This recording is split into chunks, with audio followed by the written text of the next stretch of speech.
السلام علیکم ورحمۃ اللہ وبرکاتہ۔ حضرات محترم،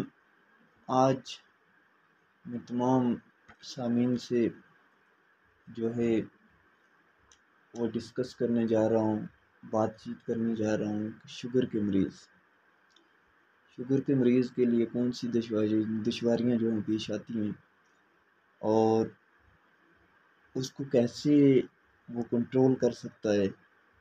اور کس طریقہ کار سے ایک انسان کے اندر جو شوگر کا مریض ہے وہ کس کس حالات سے سفر کرتا ہے اپنی زندگی کو، اس کے بارے میں تھوڑا جو ہے روحانی اور طبی لحاظ سے میں نظر ڈالنا چاہتا ہوں۔ شوگر جو ہے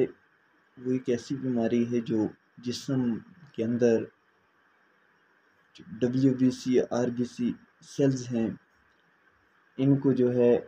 ڈفرینٹ طرح سے جو ہے وہ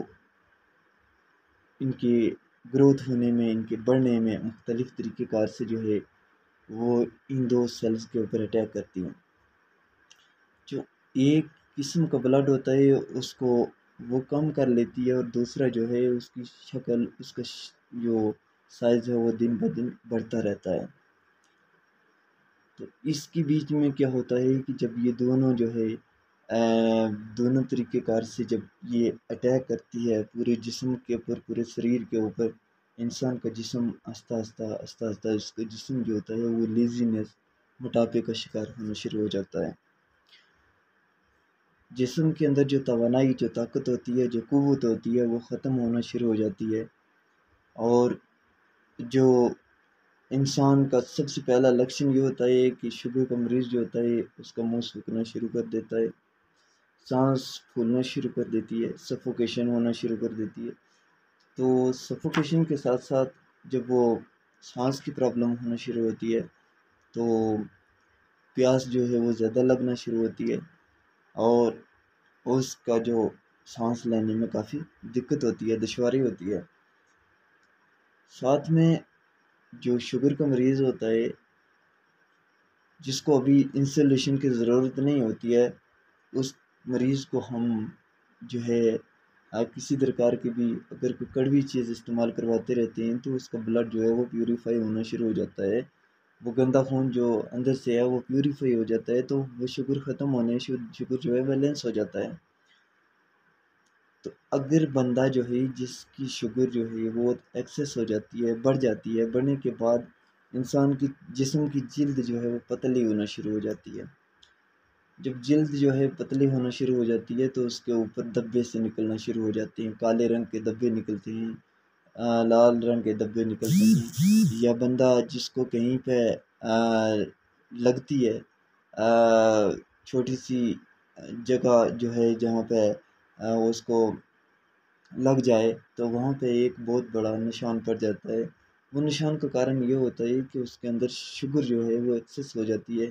اب وہ اگر کٹ لگ جاتا ہے تو زخم اس کا بھر نہیں سکتا ہے، زخم جو ہے پوری طرح سے فل اپ نہیں ہوتا ہے۔ اس کا مقصد یہ ہوتا ہے کہ اس بندے کو جو ہے شوگر ہوتا ہے اور اس کو پائزن بڑھ جاتا ہے۔ تو اس کے لیے اگر بندہ جو ہے جس کو شوگر کے بیچ اللہ تبارک و تعالیٰ ہر انسان کو بچائے، اگر کوئی شوگر کے بیچ میں مبتلا ہو جاتا ہے تو سب سے پہلے وہ تلی ہوئی چیزیں، فرائی چیزیں، اور اس کے بعد کھانے پینے میں جو اننیسیسری تھنگس ہیں ان چیزوں سے پرہیز کرے، ان چیزوں سے بچے۔ اگر شوگر کا مریض جو ہے وہ اگر تلی ہوئی جیسے دہی ہو گیا، اور وہ شوگر کے ساتھ اس نے شوگر والا پیشنٹ جو ہے اس نے گھی وغیرہ استعمال کرنا شروع کیا، دوسری جو چیزیں استعمال کی، تیل والی چیزیں استعمال کرنا شروع کی، اس کی سفوکیشن کی پرابلم زیادہ بڑھے گی۔ دوائی جو ہے اس کو جو بھی وہ ٹریٹمنٹ کرے گا وہ اس کا جو ہے پوری طرح سے نہیں ہو پائے گا۔ لہٰذا یہ چیز ہے کہ شوگر کا مریض جو ہے وہ اپنی فوڈ کو جو ہے وہ سیمپل کر لے۔ جب وہ فوڈ کو سیمپل کرتا ہے اس کے ساتھ یہ ہوتا ہے کہ وہ جیسے چاول وغیرہ کی سبزی، یہ چاول کے ساتھ سبزی وغیرہ، یہ چاول ٹھنڈی چیزیں جو ہے وہ بالکل بند کر دے۔ بند کرنے کا یہ ہے کہ جب وہ ٹھنڈی چیزیں بند کرے گا اس کی جسم سست نہیں ہوگا اور اس کے جسم میں وہ توانائی باقی رہے گی، اور وہ کسی طریقے کی بھی اگر وہ دوائی استعمال کرے گا تو وہ دوائی اس کے لیے اچھی لگے گی۔ تو دوسرا یہ ہے کہ جو بھی انسولیشن لیتا ہے، شوگر پہ انسولیشن لگاتے ہیں کسی کو، اگر وہ انسولیشن لگانے کے ساتھ ساتھ پرہیز نہیں کرتا ہے، وہ ٹھنڈی چیزیں بھی استعمال کرتا ہے، انسولیشن بھی لیتا ہے، تو وہ یہ آہستہ آہستہ بڑھتے بڑھتے اس کو ایک اٹیک بننا شروع ہو جائے گا، جس کا اثر دماغ پہ ہوگا، اور کسی پرکارن جب وہ بہت زیادہ بڑھ جائے گا شوگر، تو وہ شوگر کا اٹیک ہو جائے گا، بی پی کا اٹیک ہوگا، اور ایک دم سے وہ بندہ اس کی آنکھیں بند ہو جائیں گی، اور کافی دیر کے لیے اس کو اس حالت میں رہنا پڑے گا، اور کافی پرکار میں اس ڈیتھ ہونے کی بھی چانسز ہوتے ہیں۔ تو اس کے لیے یہ چیز ہے کہ اگر شوگر کا مریض دیکھتا ہے کہ شوگر جو ہے بڑھ رہا ہے، دن بہ دن انکریز کر رہا ہے، تو ہم نے سب سے پہلے تلی ملی چیزوں کے اوپر کنٹرول کرنا ہے۔ ہم نے جو ہے ویٹ گندم کا آٹا لینا ہے، گندم کے آٹے کا چھوٹے چھوٹے جو ہے اس کے پھلکے تیار کرنے ہیں، تو ان کو استعمال کرنا ہے۔ گندم کی روٹی استعمال کرنی ہے، تو وہ گندم کی روٹی کے ساتھ ساتھ ہم مکی کی روٹی بھی استعمال کر سکتے ہیں۔ تو اس کے ساتھ یہ ہوگا کہ وہ تاثیر میں جو گرم ہوتی ہے، تو وہ شوگر کا پیشنٹ جو ہوتا ہے اس کے لیے وہ بہت اچھی ہے۔ دوسرا یہ ہے کہ اگر ٹھنڈی چیزیں استعمال کرے گا بندہ، پیٹ میں جو پیٹ میں ایسیڈیٹی افیکٹ ہو جائے گا، پیٹ میں گیس بننا شروع ہو جائے گی، بندہ کافی حد تک جو ہے وہ ویکنیس ہونا شروع ہو جائے گا، کمزور ہونا شروع ہو جائے گا، اس کو کوئی بھی چیز جو ہے وہ جو ہے اس کے لیے اچھی نہیں ہوگی۔ لہٰذا ہم جب دوائیوں کی بات کرتے ہیں تو اگر ہم اس کے اوپر کڑوی چیزیں، کوئی بھی کڑوی چیزیں، کڑوا پاؤڈر، کوئی بھی چیز جو ہے استعمال کرتے ہیں، اس کے لیے سب سے جو اہم چیز ہے وہ نیم کریلا جوس ہے۔ شوگر کے لیے کوئی بھی پیشنٹ ہے وہ اس کو استعمال کرے۔ DBY پاؤڈر ہوتا ہے، یہ بھی نیم کریلا کا پاؤڈر ہی ہوتا ہے، وہ استعمال کرے۔ اس کے ساتھ بہت سی اور بھی چیزیں ہیں، جیسے کچور ہوتا ہے، اور اس کا پاؤڈر اور نیم کے پتے پانی میں ڈال کے ان کو رکھ دیا جائے یا ابال کے رکھ دیا جائے، اس کو استعمال کریں۔ اور بہت سی جڑی بوٹیاں، آیورویدک جڑی بوٹیاں ہیں جن کے اندر کڑوا پن ہوتا ہے، وہ استعمال کریں، ان سے شوگر کا بیلنس ہو جاتا ہے، کیونکہ کڑوی جتنی بھی چیزیں ہیں وہ آلموسٹ سبھی تاثیر کے لحاظ سے گرم ہوتی ہیں،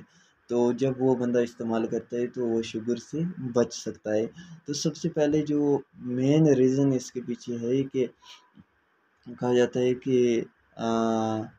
جو اگر انسان اپنی لائف کو بچانا چاہتا ہے، اگر اپنی لائف کو اچھی طرح سے گزارنا چاہتا ہے، تو وہ چیز انسان چھوڑ دے، زندگی میں وہ چیز اسے کنارہ کشی کر لے، جو انسان کھاتے ہوئے جو چیز اس کو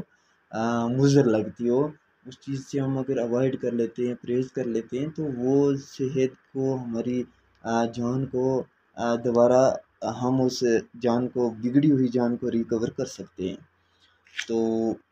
اس وجہ سے ڈرنے کی کوئی جو بات نہیں ہوتی ہے۔ شوگر اپ بھی ہو جاتا ہے، لو بھی ہو جاتا ہے، اور جب شوگر کو پیشنٹ ہوتا ہے وہ اس کو عموماً یہ چیز ہے پانی ابال کر کے اس کے بعد ٹھنڈا کر کے وہ استعمال کرے،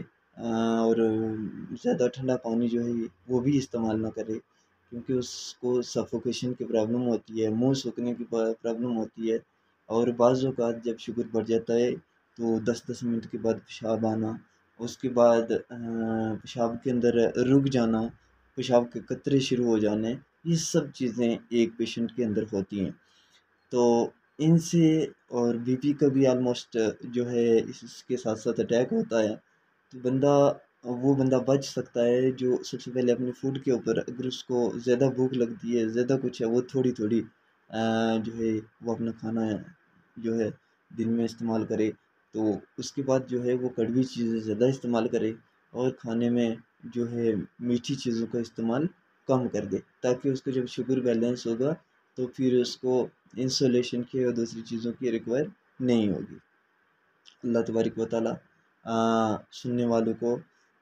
اور جو میں نے بتایا، اللہ رب العزت اسی سے سب کو شفا عطا فرمائے۔